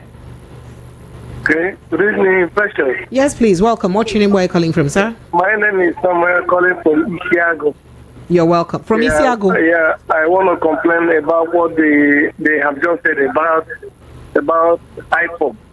No, sir. I'm sorry, sir. You cannot complain because when you step down. So I take some messages from YouTube. Ken Ezekiel says no excuses here. It's not Nigeria. He said no excuses here. It's not Nigeria. He is even lucky he will be deported. If he goes to jail, they might unalive him there. Ooh. Well, he might still serve. He will serve and then they will deport him. Wow. So it was the way he was trying to lie and deny the thing. It was the way it was. Oh my God. He must go to jail. All right. After jail, then after he serves his jail term, then they will deport him. Oh my goodness, this is scary. All right, gentlemen, your parting shot, so we'll run along. All right. So Nigeria is still the country we love. We want to live in. We want things to work here, and that's the reason why we talk about things that are going wrong every day. I just wish the government would see reasons to begin to do the right thing, because things have gotten to a crescendo that any smart politician should begin to change the narrative and not continue to reinforce the failures that we've been experiencing all of this time. Thank you. So Prince Chilaka, there's been quite a couple of messages for you. Someone says that you comfortably sit down there and call IPOB terrorist organization, and on the other hand, you call for the release of MNK, that who's deceiving who, and that you're one of the reasons why MNK Nnamdi Kanu has not been released. So I'd like you to respond to that while you give your the thing is that when we talk of IPOB and Nnamdi Kanu, a lot of people unnecessarily get emotional. We need to be sincere with ourselves. We need to be sincere to one another, especially those of us from the Southeast. I am a Southeastern. I am a blue blood of Igbo land. It cannot be taken away from me. I am saying that our social life is damaged. Our economic life is damaged. People can't move around. People can't walk around. People can't even go to the farms in the Southeast. It's that bad. People can't travel to the Southeast. So let us remove all these pretenses and face the reality. The reality is that the Southeast has failed. The leaders, the elders in the Southeast, they have failed the Southeast. They need to come out and speak truth to power. We need to stop, covering all this whole thing and say, no, IPOB, yes, is not a terrorist group, but the point is that there are actions that have been ascribed to IPOB that should not be. And that is why I believe that, there must be peace in the Southeast. And we start that peace with justice and fairness. But they claim that those actions are not from IPOB directly. That is why I am calling for Mr. President to do everything politically to free Nnamdi Kanu. Let there be peace in the Southeast. Right. Now, anybody who is saying that IPOB is not responsible, the first group that declared sit at home is IPOB. They started it, and they have to find a solution to it. All right, thank you. Lagos, that's the size of our package. Thank you, everyone, for being a part of the show. I appreciate you. We love you. I'll see you again on Monday, hopefully. Are you on social media now, Mr. Kenobi? Sure. Yes, I cannot be on Facebook, and I can first on Instagram. On that one X, is first I can. Yes. Hey, I can first I can be.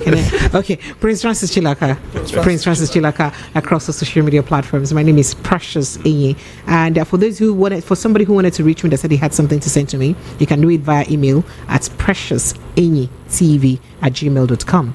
preciousenyitv@gmail.com. That is spelled precious, then ENYITV altogether at gmail.com. And that's same thing with my YouTube, where I am most active, by the way. So it's at Precious Enyi TV on YouTube. Go there. I drop some thought there, here and there. So kindly go react. That's why I get to say my mind where I don't turn up the mic. I see you again on Monday, God willing. Please protect your mental health. I love you guys. Good night.